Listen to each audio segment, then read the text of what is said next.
بسم الله الرحمن الرحيم الحمد لله رب العالمين والصلاة والسلام على سيد الأنبياء والمرسلين وعلى آله وأصحابه أجمعين رب زدني علما رب زدني علما رب زدني علما رب اشرح لي صدري ويسر لي أمري واحلل عقدة من لساني يفقهوا قولي দেখুন শব্দার্থগুলো আমরা আগে পড়ি। বা'দুন অর্থ হলো কতিপয় বা কিছু। আলাকুন অর্থ হলো জমাটবদ্ধ রক্ত বা একটি রক্তপিণ্ড। কদ মানে অবশ্যই, এটা একটা হরফ। এরপরে আহসানু মানে অধিক সুন্দর, আহসানু মানে অধিক সুন্দর। তাকওয়িমুন মানে হলো গঠন, তাকওয়িমুন তাকওয়িমুন গঠন। আচ্ছা, তারপরে নাফসুন নুফুসুন অর্থ হচ্ছে অনেক অর্থ হয় এটার। নাফসুন এমন একটা শব্দ যেটার অনেক অর্থ হতে পারে, তো এখানে আমরা কয়েকটা দিয়েছি। নাফসুন বহুবচন হচ্ছে নুফুসুন, অর্থ হলো একটি প্রাণ বা প্রবৃত্তি বা মানুষ, একজন মানুষ হতে পারে, নিজ হতে পারে, স্বয়ং হতে পারে। ঠিক আছে, সবগুলো অর্থই আমরা মুখস্থ রাখবো। আচ্ছা, পরে পাশে এগুলো পড়ি। তৈনুন, তৈনুন মানে নরম কাদামাটি, তৈনুন নরম কাদামাটি। নারুন মানে আগুন বা জাহান্নাম। সিজনুন অর্থ জেলখানা, সিজনুন অর্থ জেলখানা। ফাতান, ফাতান শব্দটা এমন, ফাতান এক বচন, বহু বচন হচ্ছে ফিতিয়াতুন, অর্থ হলো যুবক তরুণ। আচ্ছা, তারপরে তগুতুন তাওয়াগিতু অর্থ কি? এটা খুব ব্যবহৃত শব্দ কোরআনের। হ্যাঁ, আচ্ছা, তগুতুন তাওয়াগিতু বহু বচন তাওয়াগিতু, হ্যাঁ তাওয়াগিতুই হবে এটা। হ্যাঁ, তো অর্থ হচ্ছে আল্লাহর পথে বাধা দানকারী, শয়তান, মূর্তি, আল্লাহদ্রোহী, আল্লাহ ছাড়া যা কিছুর উপাসনা করা হয়। ঠিক আছে, এমনকি ক্ষুধাদ্রোহী শাসক যারা, তারাও তাগুত। যারা আল্লাহর আইনের পরিবর্তে নিজেরাই আইন প্রণয়ন করে, গণতন্ত্রের যারা শাসক, তারাও তাগুতের অন্তর্ভুক্ত। আচ্ছা, এরপরে আসি। আচ্ছা দেখুন,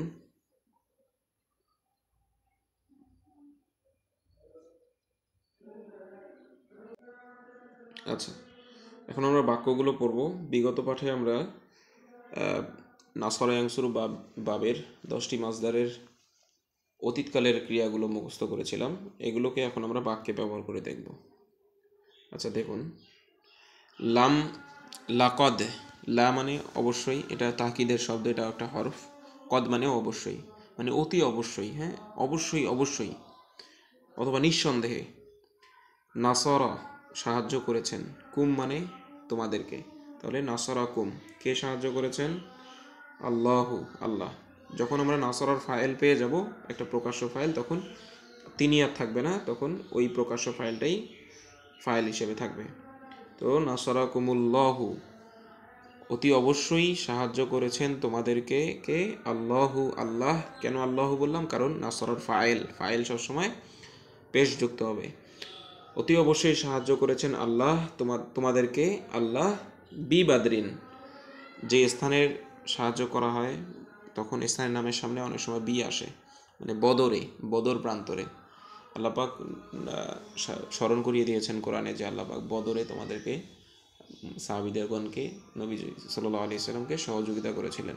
এটাই বলা হচ্ছে আয়াতে, লাকাদ নাসারাকুমুল্লাহু বিবাদরিন, অতি অবশ্যই সাহায্য করেছেন তোমাদেরকে আল্লাহ বদরে, বদর প্রান্তরে। সুম্মা নাজারা, সুম্মা মানে অতপর, সুম্মা মানে অতপর, মানে তারপর। নাজারা সে তাকালো, অতপর সে তাকালো, তারপরে বা তাকিয়েছে, তাকালোই বললে ভালো হয়। এরপরে বাক্য হচ্ছে নাজারা তাকালো, বাদুহুম তাদের কতিপয়, ইলা বাদিন কতিপয়ের দিকে, তাদের কিছু লোকের দিকে কি করলো? তাকালো।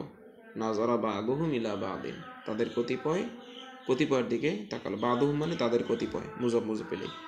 ইলা বাদিন কতিপয়ের দিকে, ইলা মানে দিকে। হ্যাঁ, নাজারার সাথে ইলা একটা হরফ আসে, যার দিকে তাকানো হবে তার শুরুতে ইলা আসবে। ঠিক আছে, এই আর কি। আচ্ছা, খলাকল ইনসানা, খলাক সৃষ্টি করেছে, কে সৃষ্টি করেছে? দেখি ইনসান মিন আলাক, না ইনসান এখানে ফাইল হতে পারে না, সুতরাং ইনসানকে সৃষ্টি করেছেন, তাহলে এখানে আল্লাহ হলো ফাইল, ঠিক আছে? তো আল্লাহ এখানে নাই, তো তিনি সৃষ্টি করেছেন, খলাকা মানে সৃষ্টি করেছে, তো আমরা আল্লাহর ক্ষেত্রে যেহেতু বলবো এই জন্য বলবো তিনি সৃষ্টি করেছেন। আল ইনসানা, যাকে সৃষ্টি করা হবে তাকে, সেটা হলো মাফউলুম বিহি। ক্রিয়াকে যদি কে, কাকে বা কাদেরকে দ্বারা, কি বা কাকে দ্বারা প্রশ্ন করা হয়, যে উত্তরটা আসবে সেটাই হলো মাফউলুম বিহি। তাহলে সৃষ্টি করেছেন তিনি মানুষকে, তাহলে তিনি কাকে সৃষ্টি করেছেন? কাকে? মানুষকে, তো এটা মাফউলুম বিহি। তবে তিনি সৃষ্টি করেছেন মানুষকে মিন আলাকিন, জমাটবদ্ধ রক্তপিণ্ড থেকে, জমাটবদ্ধ রক্ত থেকে বা রক্তপিণ্ড থেকে সৃষ্টি করেছেন। খলাকল ইনসানা মিন আলাকিন, তিনি সৃষ্টি করেছেন মানুষকে একটি রক্তপিণ্ড থেকে। আচ্ছা, এটা যারা আপনারা সায়েন্সের ছাত্র তারা জানবেন কিভাবে জন্মের স্টেজগুলো কিভাবে এসে এসে একসময় রক্তপিণ্ডে পরিণত হয়, এরপরে রক্তপিণ্ড থেকে এটা এখানে হাড় যুক্ত হয়, এখানে তারপরে আস্তে আস্তে জীবন আসে, তারপরে হ্যাঁ এখানে হাত পা তৈরি হয় মানুষ মানব ভ্রূণের, সেটা আপনারা জানেন আলহামদুলিল্লাহ। তো কোরআনে সেই কথাই আল্লাহ বলছেন, এবং পবিত্র কোরআনে মানুষের জন্মেরও 50,000 বছর আগের ঘটনাও বর্ণনা আছে, এবং যখন নাকি হযরত আদম আলাইহিসসালামকে তৈরি করা হয়েছিল, যখন অন্যান্য মানুষের কোনো অস্তিত্ব ছিল না, ইভেন অন্য কারোই অস্তিত্ব ছিল না, এখন ওই সময়কার ঘটনাও আল্লাহ পাক বর্ণনা করেছেন কোরআনে। ইভেন মানুষ সৃষ্টির পর্যায়গুলো একদম বাবা মার মেরুদণ্ডে এবং মায়ের ডিম্বাণুতে বা শুক্রাণুতে আমাদের অবস্থান থেকে শুরু করে একদম জন্ম হওয়া পর্যন্ত পুরো বিষয়টা আল্লাহ পাক বর্ণনা করেছেন আলহামদুলিল্লাহ। আমাদের আরও অগ্রসর যখন আমরা হব তখন ওই আয়াতগুলোও আসবে, দেখবেন অনেক বড় বড় আয়াত, ধারাবাহিক আয়াতেরই আমরা তর্জমা বুঝতে পারবো। এখন তো বিভিন্ন জায়গা থেকে পিক করা হচ্ছে, যে জায়গাগুলো বোঝার মতো, আপনাদের যতটুকু শিখেছেন অতটুকুর মধ্যে। সামনে এমন হবে যে আপনাদের ধারাবাহিক একটা পৃষ্ঠার অর্ধেক আমরা সিরিয়ালি পড়বো, হ্যাঁ ইনশাল্লাহ, তখন আরও ভালো লাগবে, পূর্ণাঙ্গ বোঝার মজাটা তখন আসবে ইনশাল্লাহ। আচ্ছা, লাকদ অতি অবশ্যই, লা মানে অবশ্যই, কদ মানেও অবশ্যই, তাহলে লাকদ অতি অবশ্যই, খলাকনা সৃষ্টি করেছি আমরা, আল ইনসানা মানুষকে, এটা মাফুলুম বিহি, ঠিক আছে? অতি অবশ্যই সৃষ্টি করেছি আমরা মানুষকে, ফি মানে মধ্যে, আহসানি তাকওয়িমিন, আহসানি তাকওয়িমিন, এই যে এই ব্যাখ্যাটা আপনারা ইনশাআল্লাহ পরবর্তীতে আমরা শেখাবো, আপাতত মনে রাখুন সুন্দরতম গঠনে। ফি আহসানি তাকওয়িমিন মানে আহসান মানে অধিকতর সুন্দর, আর তাকওয়িমিন মানে গঠনে, ফি আছে যেহেতু, গঠনে অধিক সুন্দর গঠনে সৃষ্টি করেছি আমরা মানুষকে। তো এখানে দুটো বিষয়, এটা তো একটা ব্যাখ্যা, তো এটা আমরা পরে পড়বো ইনশাআল্লাহ অন্য একদিন। তো এখানে খলাক না, এটা কিন্তু আল্লাহ পাক বলছেন, তো আল্লাহ পাক তো একক, তাহলে তিনি খলাক না বলছেন কেন, আমরা বলছেন কেন? এখানে কি আরও অনেক সত্তা আছে? না, আসলে নেই। আরবিতে একটা নিয়ম হচ্ছে, আমাদের যদি সম্মানিত কাউকে বা বড় কাউকে সম্বোধন করে কিছু বলা হয়, তখন বহু বচনের ক্রিয়া ইউজ করা হয়, ব্যবহার করা হয়। তো আল্লাহ পাক এখানে আল্লাহ পাকের বরত্বের দিকে নিসবত হয়েছে এই শব্দটা, আল্লাহ পাক সৃষ্টি করেছেন, আমি সৃষ্টি করেছি। তো আল্লাহ পাক এক্ষেত্রে নিজের ক্ষেত্রে খলাক তু অনেক সময় ব্যবহার করেন, আবার অনেক সময় খলাক না বলেন, মানে আমরা সৃষ্টি করেছি মানে আমি সৃষ্টি করেছি। এটা সম্মানজনক একটা শব্দ, কাউকে সম্মান দিতে হলে বা নিজের ক্ষেত্রেও সম্মানের শব্দ ব্যবহার করতে হলে বহু বচনের শব্দ ব্যবহার করে। যেমন আমাদের বাংলা ভাষায় আমির আপনি যেমন আছে, তুমি না বলে আমরা সম্মানিত কাউকে আপনি বলি। আরবিতে আংতা বা আংতি এই না বলে সম্মান দেওয়ার ক্ষেত্রে আংতুম বা আংতুন না বলা হয়, যদিও ওটার অর্থ তুমি বা আপনি, ঠিক আছে? আর কি, তো খলাকদ অতি অবশ্যই, খলাকনা আমরা সৃষ্টি করেছি বা আমি সৃষ্টি করেছি, আল ইনসানা মানুষকে, ফি আহসানি তাকওয়িমিন সুন্দরতম অধিকতর সুন্দর গঠনে, আলহামদুলিল্লাহ। ইন্না নিশ্চয়ই,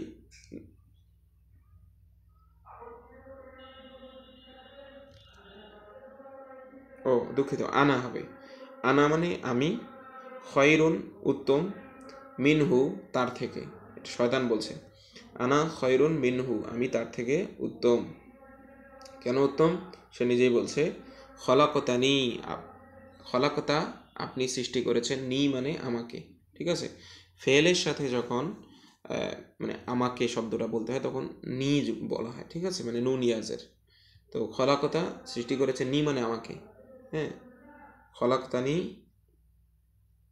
আপনি সৃষ্টি করেছেন আমাকে, মিন নারিন আগুন থেকে। আচ্ছা, এরপরে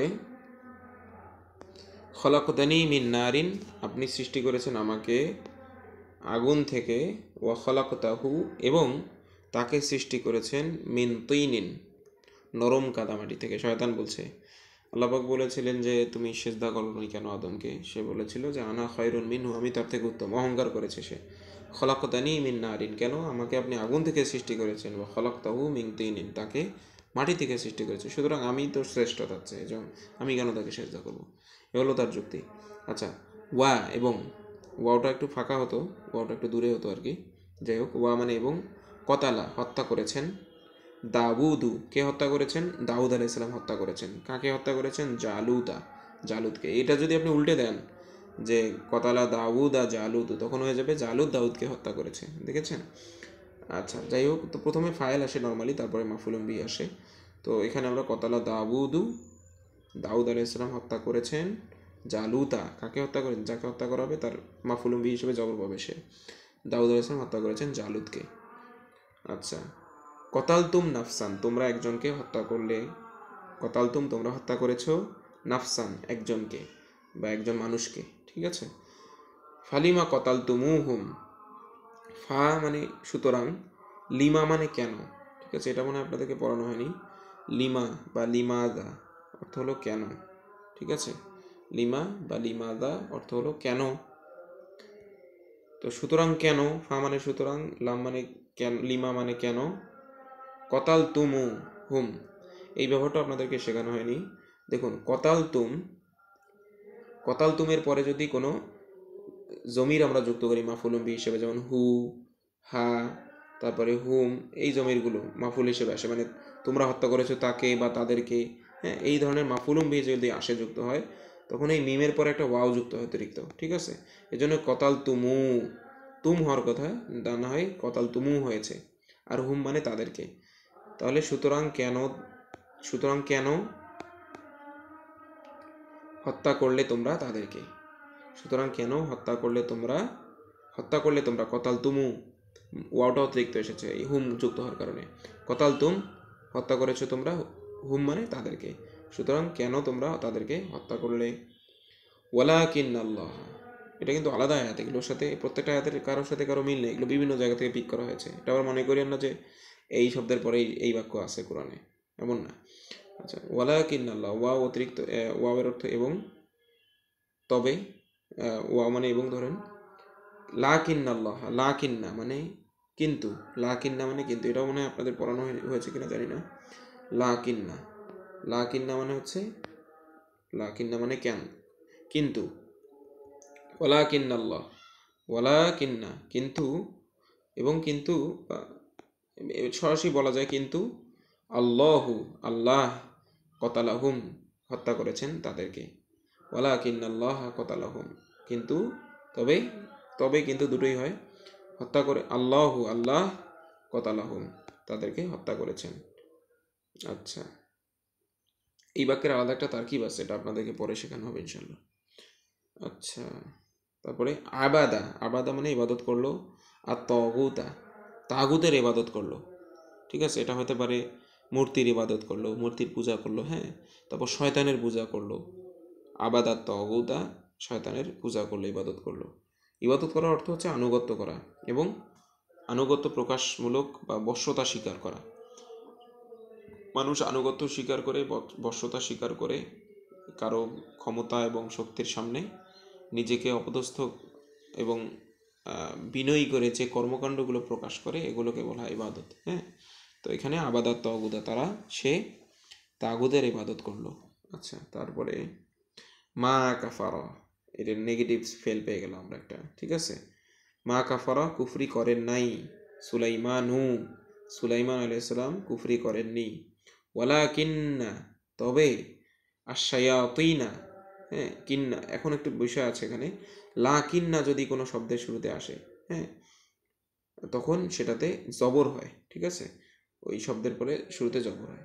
তো এখানে হবে লাকিন্নাল্লাহা, কিন্তু আল্লাহ কতালাহু তাদেরকে হত্যা করেছেন। এখানে ওয়ালাকিন্না শায়াতিনুনা, বরং শায়াতিনা, ওয়ালাকিন্না শায়াতিনা, কিন্তু শয়তান রা কাফারু কুফরি করেছে। দেখুন এই যে দেখুন, কাফারুর কর্তাকে আসলে শায়াতিন, তো যখন কর্তা সামনে আসবে বহুবচন কর্তা, তারপরে যদি ক্রিয়া আসে তখন ক্রিয়াটা বহুবচনের হবে, ঠিক আছে। আর যদি কর্তাটা পরে আসে, প্রকাশ্য কর্তাটা যদি বহুবচন কর্তা যদি ক্রিয়ার পরে আসে, তাহলে ক্রিয়াটা এক বচনেরই হবে এবং পরবর্তী কর্তাটা বহুবচনের থাকবে। আর যদি এমনি কর্তা প্রকাশ্য কোনো কর্তা না থাকে, যেমন এখানে শায়াতিন আছে, তখন যদি ক্রিয়া বলতে হয় যে বহুবচনে বলতে হয়, তখন বহুবচনের রূপ বলতে হবে, যদি এক বচন হয় তাহলে এক বচনের রূপ বলতে হবে। আচ্ছা, এই আলোচনাটা যদি অস্পষ্ট লাগে আরেকটু আগে এগিয়ে নিয়ে শুনতে পারেন। হ্যাঁ, তারপরে আসেন, মা কাফারা, কুফরি করেনি সুলাইমান আলাইহিসসালাম, ওয়ালাকিন্না শায়াতিনা, তবে শয়তানরা কাফারু কুফরি করেছে। মানে প্রশ্নবোধক, কি যেটা আমরা বলি, আকাফার তোমরা কি কুফরি করেছো, বাদা ইমানিকুম, তোমাদের ইমানের পরে, মানে তোমাদের ইমান আনা, আল ইমানু মানে ইমান আনা, তাহলে তোমাদের ইমান আনার পরে তোমরা কি কুফরি করেছো, বা তোমরা কি কুফরি করলে তোমাদের ইমান আনার পরে। আচ্ছা, তারপরে জাকারুল্লাহা, তারা আল্লাহর জিকির করলো, তারা আল্লাহকে স্মরণ করলো। হ্যাঁ, তারপরে ইদা জাকারতা, ইদা মানে যখন, এটারও অর্থ আপনাদেরকে শেখানো হয়নি, এটার ব্যবহার আলাদা আছে, এটা আমরা পরে শেখাবো। ইদা মানে যখন, জাকারতা স্মরণ করেছেন। আসলে ইদার ব্যবহার হলে তখন মুজরের ক্রিয়া অর্থ দেয়, ঠিক আছে। ইদা জাকারতা, যখন আপনি স্মরণ করবেন, রব্বাকা, কাকে স্মরণ করবেন, আপনার রবকে, ফিল কুরআনে, ওয়াহদাহু, শুধুমাত্র তাকে, ওয়াহদাহু মানে শুধুমাত্র তাকে, জাকারতা ওয়াহদাহু, শুধু তাকে, একমাত্র তাকে, ঠিক আছে, এটার অর্থ ওয়াহদাহু। তাহলে এটা এই রব্বাকাকে তাকিদ দেওয়ার জন্য এসেছে আলাদাভাবে শব্দটা। এটা আলাদা একটা ব্যাকরণিক রুলস আছে, এটাও ইনশাল্লাহ আমরা সামনে শেখাবো। কিছু কিছু রুলস নিয়মের বাইরেই চলে আসতেছে, যেগুলো এখনো শেখানো হয়নি, বাক্য দেওয়ার প্রয়োজনে এসে গেছে, পরবর্তীতে ইনশাল্লাহ এগুলো আরও স্পষ্ট হবে, একটু আপনাদের ধারণা থাকা আগে থেকে। ইদা মানে যখন, জাকারতা অতীতকালের ক্রিয়া হলেও এটার অর্থ হবে ভবিষ্যৎকালের মতো, ইদা থাকার কারণে।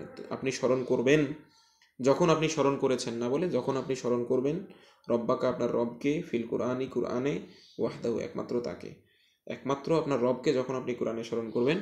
এরপরে বাক্যের অন্য অংশ আছে, সেখানে অন্য ক্রিয়া আছে, যার কারণে আমরা ওই ক্রিয়াটা না পড়ার কারণে ওই ক্রিয়া বা ওই বাকি অংশটা উল্লেখ করিনি। যতটুকু শিখেছেন অতটুকু আমরা, এই বাক্যে যতটুকু পড়া যায় ওই আয়াতের, অতটুকু আমরা এনেছি এখানে। আচ্ছা, তারপরে দাখালা প্রবেশ করলো, মায়াহু তার সাথে, আসিজনা কোথায়, এই ইয়াতে কি বলে, জেলখানায়। এখন দেখুন, দাখালা যেখানে প্রবেশ করা হবে সেটা সরাসরি হবে, এরকম না যে দাখালা ফি, প্রবেশ করলেন অমুকের মধ্যে, এটা হবে না। যেখানে প্রবেশ করা হয় আরবিতে সেইটা শব্দ সরাসরি আসে, মানে দাখালা কোথায় প্রবেশ করছেন, আসিজনা সরাসরি, মানে কোনো কোনো ফি বা ইন আউট এগুলো কিচ্ছু নাই। আর ওটাতে মাফুলুম বিহির মতো জবর হয়, এটাকে বলা হয় মাফুলুম ফিহি। এটা নিয়ে আপনাদের আলাদা একটা দর্শ, দুই চারটা দর্শ পরেই আসবে ইনশাল্লাহ, তখন আরও ক্লিয়ার হবেন। দাখলা মায়াহু তার সাথে প্রবেশ করলো, আসিজনা কোথায়, এই জেলখানায়। যেখানে প্রবেশ করা হবে সেটা হলো সেই ক্রিয়া, সেটা হলো এই দাখলার প্রবেশ ক্ষেত্র, তো ওখানে জবর হয়, এটাকে বলা হয় মাফুলুম ফিহি। আপনারা যেমন মাফুলুম বিহি পড়েছেন, এরকম একটা আছে মাফুলুম ফিহি। ক্রিয়া সংগঠন যে স্থানে হয় বা যে সময়ে হয় তাকে বলা হয় মাফুলুম ফিহি। তো দাখলা ক্রিয়াটা কোন স্থানে সম্পন্ন হয়েছে, সিজনের মধ্যে। হ্যাঁ, প্রবেশ করেছে কোথায়, ইয়াতে, জেলখানায়, সুতরাং জেলখানা হলো মাফুলুম ফিহি, আর মাফুলুম ফিহিতে মাফুলুম বিহির মতো জবর হয়।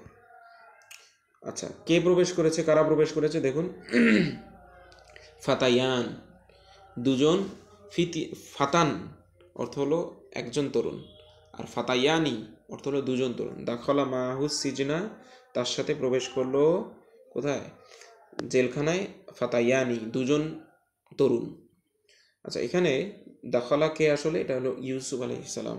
ইউসুফ আলাইহিসসালামের সাথে জেলে প্রবেশ করেছিলেন আরও দুজন, আহ, তরুণ, হ্যাঁ, এদের একজন আহ, পরে মুক্তি পায়, আর একজন হলো ওকে শাস্তি দেওয়া হয়, ওর অপরাধ প্রমাণিত হয়। তো এই ঘটনাটা আল্লাহ পাক কোরআনে বর্ণনা করেছেন। ইউসুফ আলাইহিস সালামের স্বপ্ন ব্যাখ্যা প্রধানত এদের এদের দুইজনের দুটো স্বপ্ন দেখে তারা, হ্যাঁ, কোরআনে এদের বর্ণনা আছে। তো স্বপ্নের হযরত ইউসুফ আলাইহিস সালাম ব্যাখ্যা করেন, তখন তারা আবার তাদের দুজনের একজন মুক্তি পায়, একজন একজন তো মারা যায় শাস্তি পেয়ে। তো পরবর্তীতে এই যে মুক্তি পায় সে ওই বাদশার খাদেম ছিল, হ্যাঁ, মিশরের বাদশা। পরবর্তীতে মিশরের বাদশা যখন স্বপ্ন দেখে আহ, যে এরকম 7 বছরের যে ইয়াটা জানেন দুর্ভিক্ষের বিষয়ে, তো তখন ওই স্বপ্নের ব্যাখ্যা কেউ করতে না পারে, ওই তরুণ যে মুক্তি পেয়েছে, ইউসুফ আলাইসলামের স্বপ্নের ব্যাখ্যা যে করেছিল ইউসুফ আলাইসলাম তার মুক্তির ব্যাপারে, তো ওই ব্যাখ্যাকারী ব্যাখ্যাকৃত ব্যক্তিটা, তরুণটা, পরে ইউসুফ আলাইসলামের সন্ধান দেয় বাদশাকে যে একজন জেলে আছে, উনি এরকম স্বপ্নের ব্যাখ্যা পারেন। তখন ইউসুফ আলাইসলামকে ডেকে, আলাইহিসসালাম, ওনাকে ডেকে স্বপ্নের ব্যাখ্যা চাওয়া হয় এবং তিনি বলেন আলহামদুলিল্লাহ। এরপরে আবার ওনাকে ওই সময়ের অর্থমন্ত্রী বা খাজানা মন্ত্রী বানিয়ে দেওয়া হয়। পরবর্তীতে তিনি সুন্দরভাবে মিশরের দুর্ভিক্ষ মোকাবেলা করেন। আচ্ছা, এরপরে আচ্ছা এখানে একটা যে বিষয়টা বলার জন্য দেখুন, দাখলা এক বচনের ক্রিয়া, কিন্তু কর্তা কয় বচন? দ্বিবচনের। আমরা জানি নর্মালি কর্তা ক্রিয়া হবে, কর্তা যত নাম্বারের হবে তত নাম্বারের। যদি কর্তা এক বচন হয় তাহলে এক বচনের ক্রিয়া, কর্তা দ্বিবচনের ক্রিয়া, কর্তা বহুবচন হলে বহুবচনের ক্রিয়া, এটাই তো নিয়ম। কিন্তু আরবি বাক্যের সিস্টেম হচ্ছে যদি ক্রিয়া সামনে আসে এবং কর্তা পিছনে যায়, সেটা এক বচন হোক, দ্বিবচন হোক, বহুবচন হোক, ক্রিয়াটা এক বচনেরই হবে। তবে যদি কর্তা সামনে আসে, কর্তা টাইপের বিষয়টা, হ্যাঁ, যে বোঝা যায় ইনি কর্তা এই বাক্যের বা এমনি আগে আসছে, তখন ক্রিয়ার রূপটা বহুবচনে হবে। এবং যদি এমনি প্রকাশ্য কোনো কর্তা না থাকে তাহলে ক্রিয়ার যে রূপ বলা দরকার সেটাই বলতে হবে, যে দাখালা বলে একজন, দাখালু মানে দুইজন, হ্যাঁ, দাখালা দুইজন, দাখালু কয়েকজন, এটা হতে পারে। আচ্ছা, তারপরে কদ, দাখালু ওয়া কদ, ওয়া মানে এবং, কদ মানে অবশ্যই, দাখালু প্রবেশ করলো তারা, বিল কুফরি কুফরের সাথে, ওয়াহুম এবং তারা, কদ অবশ্যই, খরাজু বিহি তা নিয়ে বের হয়ে গেল, মানে তারা ওয়াকদ এবং অবশ্যই তারা, এবং অবশ্যই দাখালু বিল কুফরি তারা প্রবেশ করলো, বিল কুফরি কুফরের সাথে, ওয়াহুম এবং তারা, কদ অবশ্যই, খরাজু বিহি বের হয়ে গেল তা নিয়ে, মানে কুফরি নিয়ে প্রবেশ করলো, কুফরি নিয়েই বের হয়ে গেল। এটার আয়াতের তাফসির আছে আলাদা, তো আমরা তো এটা তাফসিরের ক্লাস না, তর্জমাটা আপনারা আপাতত শিখলেন। এই আয়াতের তাফসির যদি আপনারা দেখতে চান খুঁজে দেখতে পারেন ইনশাআল্লাহ। তাহলে আজকে পর্যন্তই। আসসালামু আলাইকুম ওয়া রাহমাতুল্লাহি ওয়া বারাকাতুহু।